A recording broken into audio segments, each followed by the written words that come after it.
সাতক্ষীরায় ঘূর্ণিঝড় রিমালে সবচেয়ে বেশি ক্ষতি হয়েছে উপকূলীয় উপজেলা আশাশুনি ও শ্যামনগরে। জেলায় বিধ্বস্ত হয়েছে অসংখ্য গাছপালা, 276টি বাড়িঘর, 606 হেক্টর জমির ফসল। প্রবল পানির প্রবাহ ও ভারী বৃষ্টিতে 9 কোটি টাকা চিংড়ির ঘের ক্ষয়ক্ষতি হয়েছে বলে জানিয়েছে স্থানীয় মৎস্য বিভাগ। সাতক্ষীরা প্রতিনিধি আসাদুজ্জামান আসাদের রিপোর্টে বিস্তারিত। ঘূর্ণিঝড় রিমালের দীর্ঘ 13 ঘণ্টার তাণ্ডবে সাতক্ষীরার শ্যামনগর ও আশাশুনি উপকূলীয় অঞ্চলে চলে ধ্বংসযজ্ঞ। তছনছ হয় ঘরবাড়ি, গাছপালা, জলোচ্ছ্বাসে তলিয়ে যায় গবাদি পশু পাখি সহ 606 হেক্টর ফসলি জমি এবং 200 হেক্টর মাছের ঘের। গত কয়েক দশক ধরে সাতক্ষীরা উপকূলে যে সমস্ত ঘূর্ণিঝড় আছড়ে পড়েছে তার মধ্যে অন্যতম আইলা, সিডর, আমপান। কিন্তু এসব ঘূর্ণিঝড় সাতক্ষীরার উপকূলে যতটা না তাণ্ডব চালিয়েছিল তার চেয়ে বেশি সময় ধরে তাণ্ডব চালিয়েছে রিমাল। প্রতিবারই ব্যাপক ক্ষতি হয়েছে বাঁধের।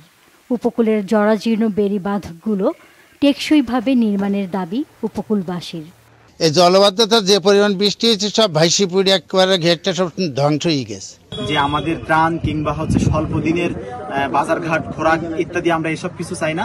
আমরা চাই এই উপকূল অঞ্চলের মানুষের জন্য একটা টেকসই বেড়িবাঁধ। উপকূলীয় অঞ্চলের মানুষের দুঃখ দুর্দশা দেখিয়ে তারা তাদের পকেট ভারী করবে। এইবার বেড়িবাঁধের অবস্থা এতটাই খারাপ ছিল যে পানি উপচে আমাদের বেড়িবাঁধ ছাপিয়ে আমাদের বাসার ভিতরে চলে গিয়েছে। স্থানীয়দের অভিযোগ, কিছু প্রভাবশালীর খাল দখল করে মাছ চাষ করায় পানি প্রবাহ বন্ধ হয়েছে। প্লাবিত এলাকা থেকে পানি সরতে পারছে না। জাপান একটা গেট আটকাই রাখছে, এই সাইডে একটা গেট এরকম টোটালি বন্ধ হয়ে গেছে। এলাকার পানি নিষ্কাশনের খুবই ঝামেলা। রেমেলের কারণে আমাদের সাতক্ষীরা জেলায় মৎস্য বিভাগে যে ক্ষয়ক্ষতি প্রায় 9 কোটি টাকা মূল্যের ক্ষয়ক্ষতি এরকম হয়েছে, যেখানে বেশিরভাগই শ্যামনগর উপজেলায় ক্ষতিটা বেশি হয়েছে। রিমালে ক্ষতিগ্রস্তদের বিভিন্ন সহযোগিতা দেয়া হচ্ছে বলে জানিয়েছে জেলা প্রশাসন। যে সমস্ত পরিবার ঝড়ের কারণে ক্ষতিগ্রস্ত হয়েছে তাদেরকে ত্রাণ সহায়তা দেওয়া হচ্ছে, নগদ টাকা, কাউকে হয়তো চাল, খাদ্যশস্য, কাউকে ঘর মেরামতের জন্য টিন। তো পুরো তালিকা করার কাজ চলছে এবং ইতিমধ্যে আমরা তাদেরকে ত্রাণ সহায়তা দিচ্ছি। সাতক্ষীরায় ঘূর্ণিঝড় রিমালে বিধ্বস্ত হয়েছে 276টি ঘরবাড়ি। Bangla vision news desk.